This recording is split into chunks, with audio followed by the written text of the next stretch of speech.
Hello, a very warm welcome to Middle East Matters. I'm Sanam Shantier. This week, we bring you a special programme focusing on a referendum that could drastically change Turkey's political system. Throughout the show, we'll be accompanied by Dorothée Schmid, a Turkey specialist at the French Institute of International Relations. We start with the man at the helm. If Recep Tayyip Erdogan secures the April 16th vote, he could become the most powerful president Turkey has known. And that control has been hard-won, but he did start at the very bottom of the social ladder. Charlie Sitbon brings you his story. 1994, Recep Tayyip Erdogan gets his first major break. The man from Kasımpaşa, one of Istanbul's poor neighborhoods, has just been elected mayor. But the smile on his face would soon disappear. In 1997, Erdogan's mentor, the prime minister, is brought down by the military. His Islamist party is opposed to Turkey's traditional secular values. In one of his first TV appearances, Erdogan reads out an Islamist poem in protest. Minarets are our bayonets, the domes are our helmets. Arrested for incitement, the mayor comes up with a new political strategy.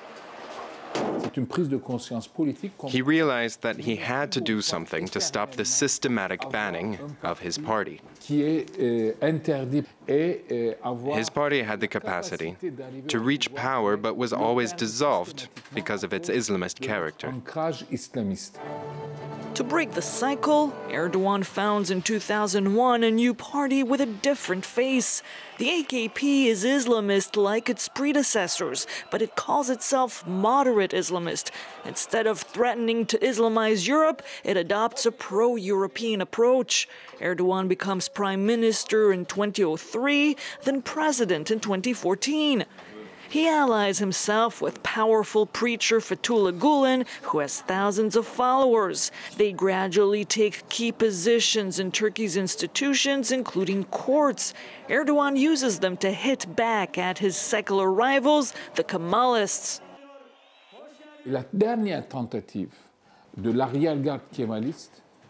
Kemalists launched a final attempt to defend themselves. They asked the Constitutional Council to dissolve the AKP. The party was saved by one vote. And then Erdogan launched his revenge. The vengeance begins with a series of trials against soldiers, magistrates, and university professors. They're all accused of trying to bring Erdogan down through their alleged criminal organization. The magistrate used to launch those procedures are thought to be Gulen followers. Years later, many of those Gulenists would face similar charges. And Dorothée Schmid of the French Institute of International Relations, thank you for joining us.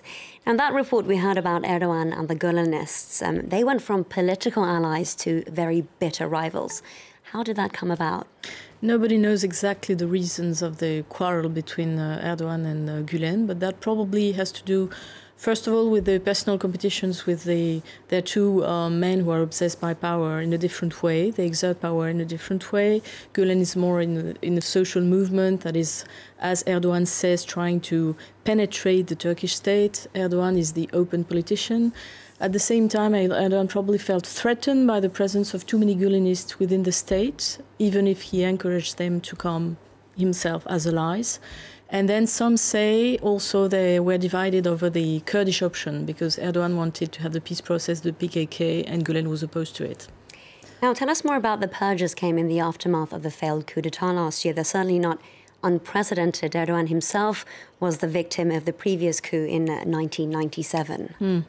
What you have to understand is that the purges against the Gulenists had actually started early 2014, right after the Gulen exhumed proof of corruption that touched upon directly the president himself, his family, his main ministers. So right in 2014, he started firing Gulenists from the state. Many civil servants were touched. And then After the coup, Gülen was designed as the man responsible because probably it was also a scenario that the Turkish opinion could immediately admit and palliate. That was a very convenient solution to prepare for the presidential path that now Erdogan is opening.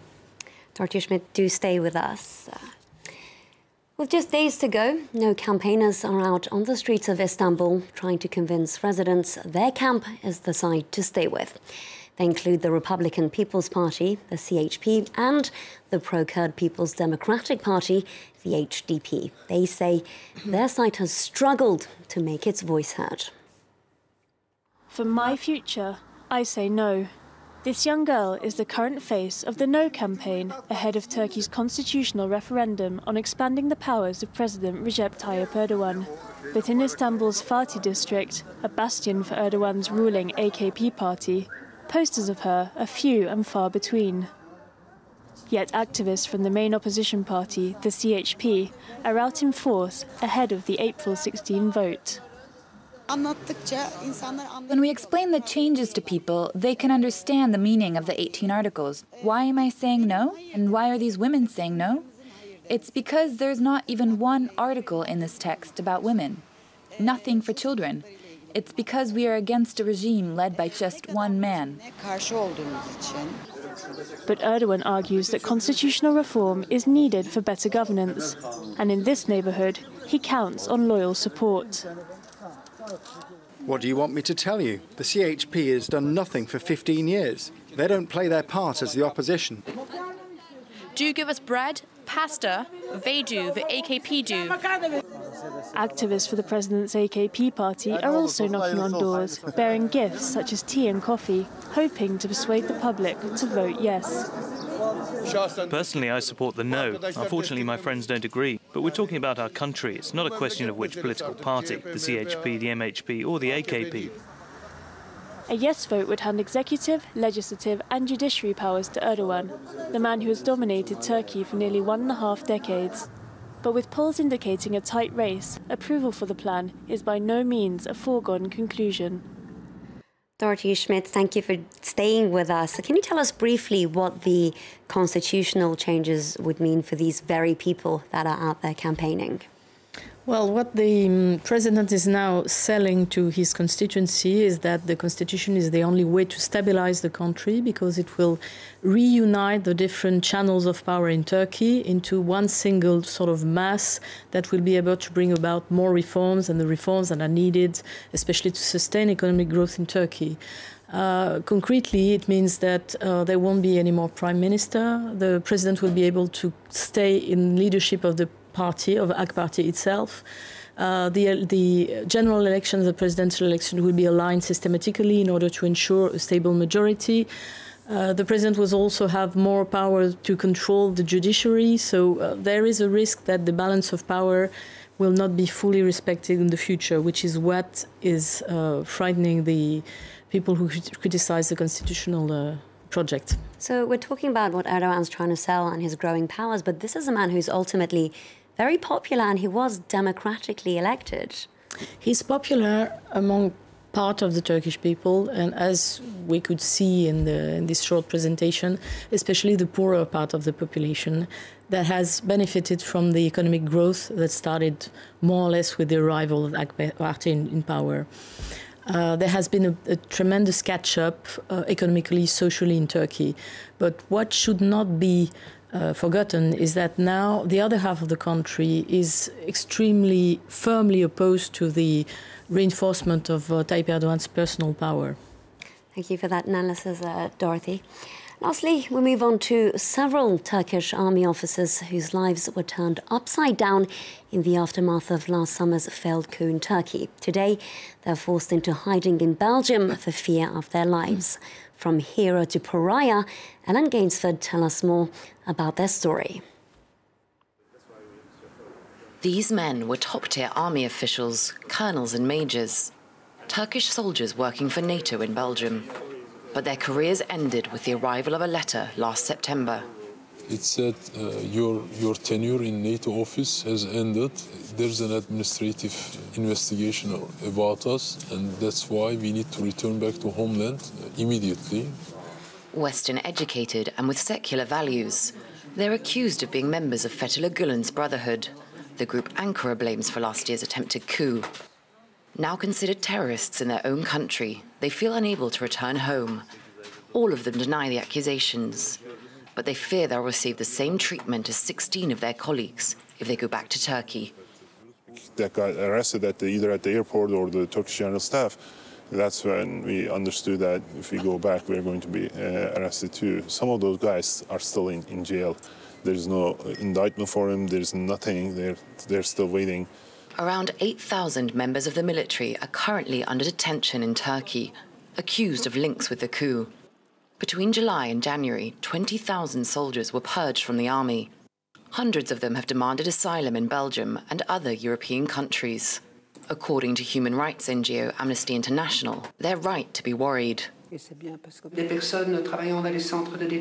People who work in the detention centres have told us that torture and mistreatment are used systematically against detainees.